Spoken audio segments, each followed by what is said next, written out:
بسم الله الرحمن الرحيم الحمد لله رب العالمين والصلاة والسلام على نبينا Muhammadin wa ala alihi wa ashabihi ajma'in. Mais ba'd, on se retrouve cette semaine encore et donc on continue notre parenthèse entre guillemets sur Ramadan et on va d'abord commencer à répondre à la question. Si quelqu'un est malade et vomit, est-ce qu'il peut continuer son jeûne? Oui, il continue son jeûne tant que en fait il peut le continuer, c'est-à-dire que ce qui fait qu'il a vomi par exemple, c'est pas trop difficile pour lui.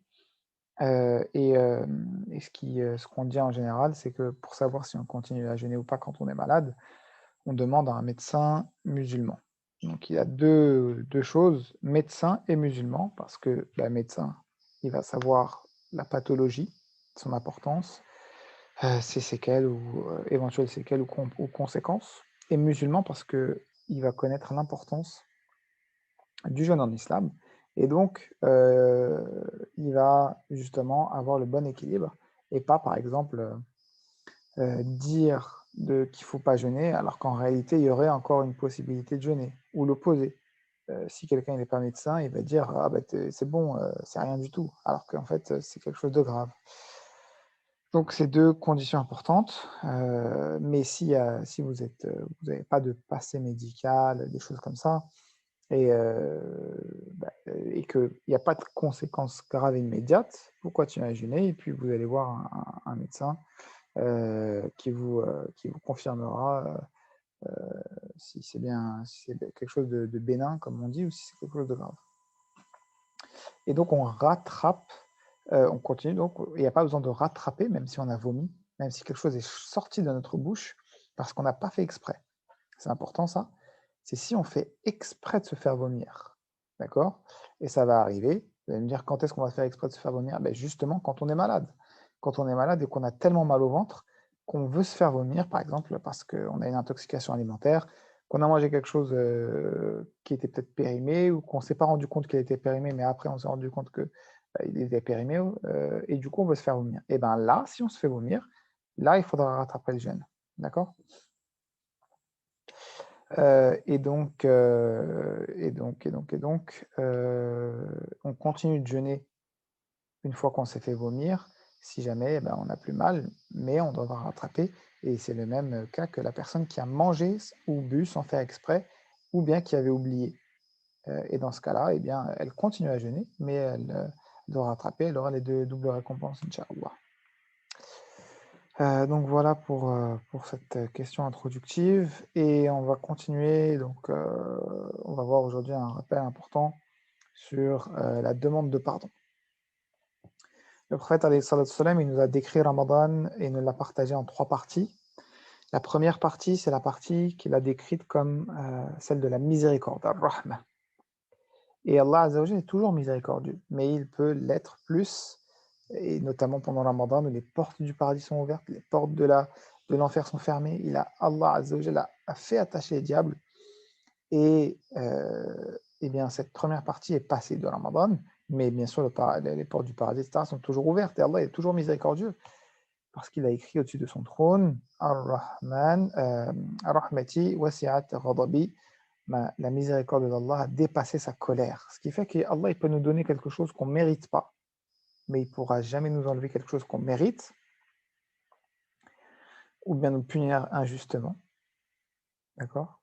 Et il pourra même eh bien, ne pas nous punir même si on le mérite. Et c'est ça qui nous permet de nous motiver pendant Ramadan, parce que parfois, eh bien, on peut se laisser aller, surtout après que les premiers jours sont passés, qu'on a mis beaucoup d'énergie parfois en général, et on commence à fatiguer un peu. Eh bien, on se souvient que maintenant on est rentré dans le deuxième tiers. Aujourd'hui, si mes calculs sont bons, on est le 13e jour de Ramadan. On est le 13e jour et donc on est dans le deuxième tiers.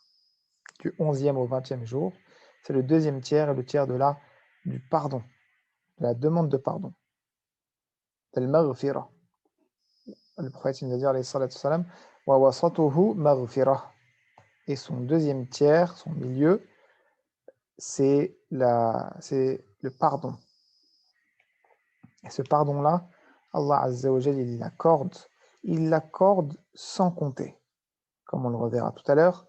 Et c'est le moment de lui demander pardon. C'est le moment de, eh bien, revenir vers lui et surtout ne pas se dire ben, j'ai trop de péchés, j'ai fait trop de bêtises, ça fait trop longtemps que je prie pas ou que je prie pas à l'heure, de toute façon c'est terminé pour moi. Non, c'est jamais terminé, jamais.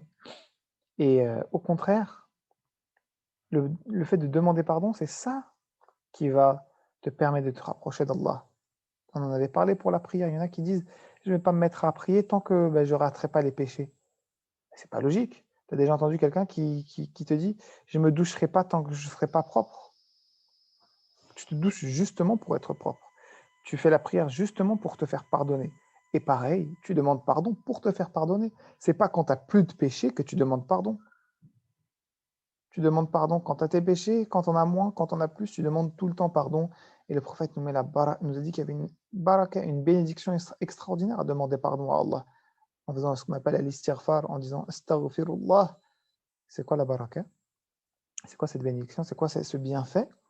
Il nous a dit celui qui demande beaucoup pardon à Allah. Men lazim al-istighfar, c'est quoi la récompense? Évidemment, Allah lui pardonne, mais en plus de cela, Allah جعل الله لكل هم فرجا ولكل هم ولكل ضيق مخرجا.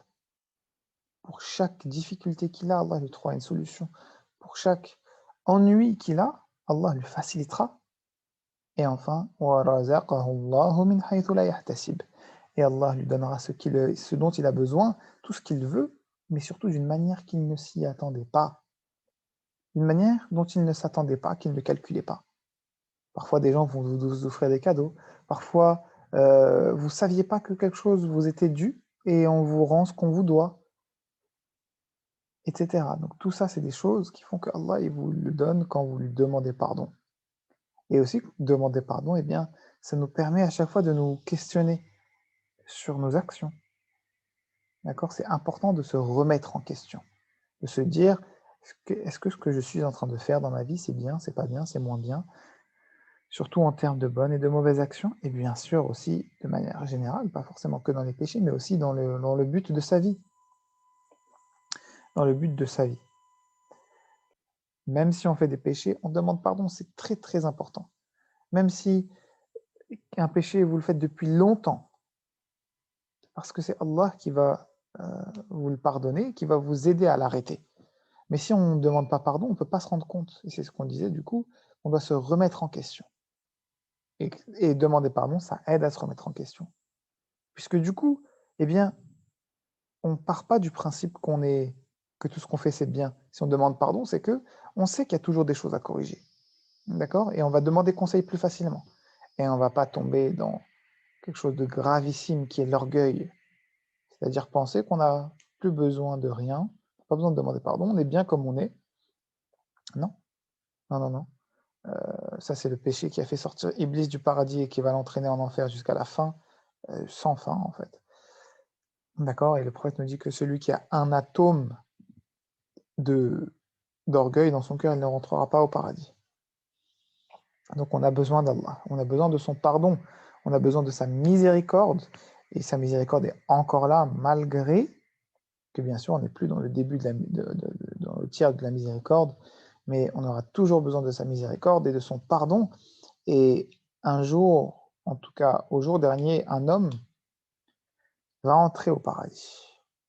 Et Allah, au moment de le faire entrer au paradis, va lui dire tu entres au paradis, mais par ma miséricorde. Et on va dire non, je rentre au paradis parce que j'ai fait des bonnes actions. Et Allah va faire peser un seul de ses yeux.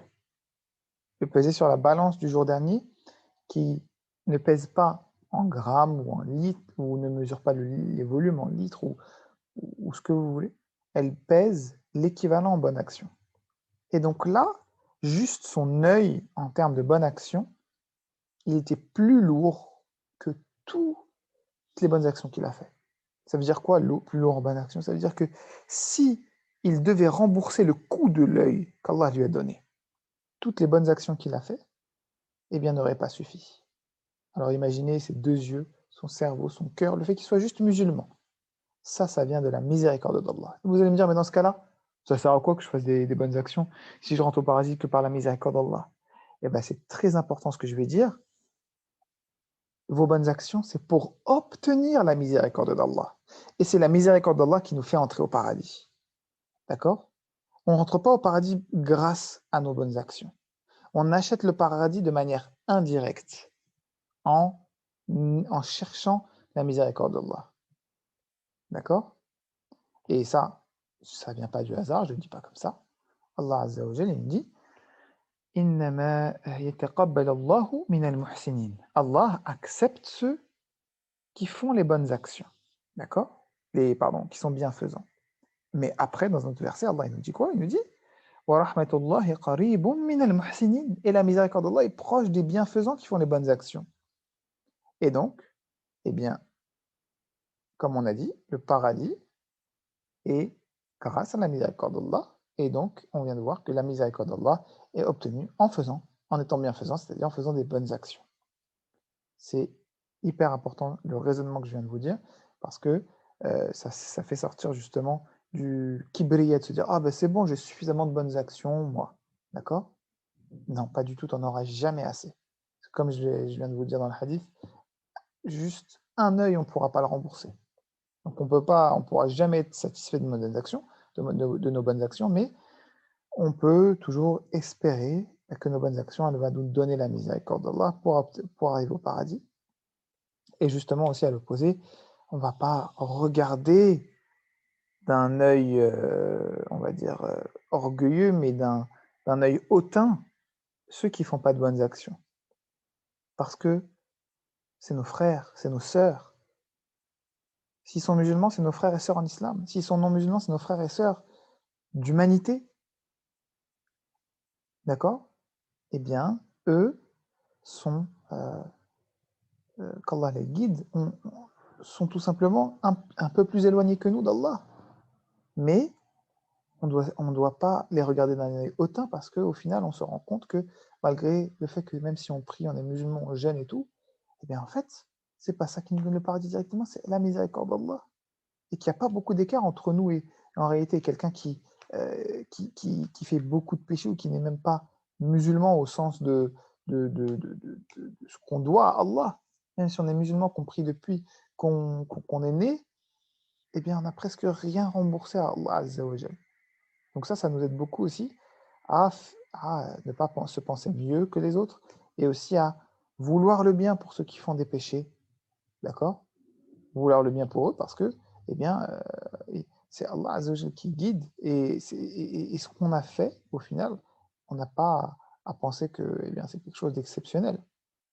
Et il y a l'histoire connue d'une personne qui appelait un de ses amis souvent à l'islam, plutôt, alors je crois que c'était pas chez les musulmans, c'était avant, c'était chez nos cousins juifs, euh, qui appelait donc je sais pas si c'est son frère ou un ami, pour lui demander de prier, de faire les bonnes actions. Et la personne dit non, non, non, plus tard, ou autre, jusqu'à un moment donné que le premier, celui qui faisait les bonnes actions, il a dit ça fait tellement longtemps que je t'appelle, que je te demande de faire des bonnes actions, tu fais pas. Eh ben, tu sais quoi, Allah te pardonnera jamais. Et là, écoutez bien, Allah Azza wa Jal, qu'est-ce qu'il lui a répondu du haut des sept cieux? Il a dit, qui est-ce qui se permet de dire que je ne pardonnerai pas? Eh ben, il a dit ensuite que il a pardonné à celui qui faisait les péchés et il a annulé toutes les bonnes actions de celui qui, à la base, priait, etc. Parce qu'il a pensé que ben, c'est bon, voilà, toi tu mérites pas parce que c'est bon, ça fait trop longtemps que tu pries pas. Non, pas du tout. Ça fait trop longtemps que tu n'es pas musulman. Pas du tout. Il est jamais trop tard pour devenir musulman. Il est jamais trop tard si on est musulman pour se faire pardonner. On n'a jamais assez de péchés pour se dire c'est trop tard, j'ai trop de péchés. Non. Écoutez bien, on va terminer avec ce hadith exceptionnel. Euh, D'ailleurs, avant de terminer le hadith, l'introduction, le contexte du hadith, c'est que Allah Azza wa Jalla nous pardonne tout. Il nous dit dans le Coran, il nous dit Inna Allah la yaghfiru an yushraka bihi wa yaghfiru ma duna dhalika liman yasha. Allah ne pardonne pas qu'on lui associe, c'est-à-dire qu'on ne croit pas en lui, mais pardonne tout le reste. Là, vous allez me dire, ah ben voilà, donc Allah, il pardonne pas le polythéisme, il pardonne pas qu'on fasse du shirk, il pardonne pas qu'on croit pas en lui. Eh bien, si, ce verset, il a une explication, c'est qu'il pardonne pas une fois qu'on est mort. Et la preuve, c'est l'autre verset dans Surat Az-Zumar, Allah il nous dit, قل يا عبادي الذين أسرفوا على أنفسهم لا تقنطوا من رحمة الله إن الله يغفر الذنوب جميعا إنه هو الغفور الرحيم. Dis à mes serviteurs qui ont fait beaucoup de mal, qui ont été injustes envers eux-mêmes, ne désespérez pas de la miséricorde d'Allah. Allah pardonne les péchés sans exception. Et ça nous prouve que même si on était non-musulman et qu'on se convertit, Allah nous pardonne. Même si on était musulman, peut-être qu'Allah nous préserve, qu'on a fait des choses comme du shirk, ou qu'on a dit des choses graves contre Allah, blasphémé, fait qu'on n'était plus musulman, qu'on demande pardon à Allah, eh bien Allah nous pardonne. Allah nous pardonne, et c'est conforté par la parole d'Allah dans le hadith Qudusi, c'est-à-dire un hadith que le prophète rapporte, mais qui parle d'Allah et qui n'est pas dans le Coran. Donc c'est la parole d'Allah, mais qui n'est pas dans le Coran. C'est ça un hadith Qudusi. Et il dit quoi dans ce hadith Qudusi qui est très connu, qui est peut-être le hadith Qudusi qui donne le plus d'espoir avec le verset que je vous ai donné tout à l'heure. C'est Allah, il dit, ô fils d'Adam, tant que tu m'invoques et que tu as espoir en moi, c'est-à-dire en Allah, c'est Allah qui parle, je te pardonnerai et cela m'importe peu. C'est-à-dire, Allah, il va pas, il te pardonnera quel que soit ce que tu as. Et justement, Allah il continue et il dit, ô fils d'Adam, tant que tu me demanderas pardon, eh bien, je te pardonnerai. Et encore une fois, ça m'est égal. Et il donne même l'exemple, Allah, il dit, même si tes péchés atteignent le ciel, imaginez, si vous avez tellement de péchés que vous les écrivez, par exemple, dans des livres, ou bien qu'en termes de quantité de péchés, ça atteint le ciel, tant que tu demandes pardon à Allah, Allah il te pardonne. Et Allah il termine dans ce hadith en disant, ô fils d'Adam, si tu me retrouves, c'est-à-dire le jour dernier, avec la terre entière remplie de péchés, mais que tu ne m'associes rien, c'est-à-dire que tu es musulman, que tu crois en Allah l'unique et au messager d'Allah, alayhi salatu salam, ainsi que tous les prophètes, au jour dernier, aux anges, à tous les livres, mais que tu mets le Coran comme étant le livre, le seul à appliquer parmi les livres divins, et que tu crois au destin bon comme mauvais, bien même si tu viens avec l'équivalent de la terre entière en péché, qu'est-ce qui va se passer? Allah viendra avec l'équivalent de la terre entière en pardon. Donc, c'est important de lui demander pardon, subhanahu wa ta'ala, et on demande à Allah qu'il nous pardonne. Nastaghfiruhu wa natubu ilayh. Et on profite donc pour augmenter en pardon dans ces jours, pour garder cette habitude, cette bonne habitude même après Ramadan. Et donc cette demande de pardon doit bien sûr s'accompagner avec le repentir, c'est-à-dire ne pas continuer ses péchés. Et si on les continue, on a au moins l'intention d'arrêter dès que possible. Et tant qu'on a cette intention, même si on fait le péché, qu'on a arrêté le péché, on ne veut plus le recommencer. Mais même si on le recommence, Allah il nous pardonnera. Tant qu'à chaque fois qu'on a commis le péché, dans notre cœur, on se dit non, je vais l'arrêter. Je vais essayer encore et encore jusqu'à ce que je l'arrête. D'accord? Donc Allah nous accorde le repentir sincère, qu'il accepte notre demande de pardon et qu'il nous fasse atteindre le dernier tiers de Ramadan et en particulier la nuit du destin. صحتكم وصلى اللهم وزد وبارك على سيدنا وحبيبنا محمد وآخر دعوانا أن الحمد لله رب العالمين. Et à la semaine prochaine, Inch'Allah. N'hésitez pas, si vous avez des sujets, des questions que vous voulez qu'on aborde, à les envoyer dans le groupe. Wassalamu alaikum wa rahmatullahi wa barakatuh. السلام عليكم. السلام عليكم. صحفتكم. يا طيبة.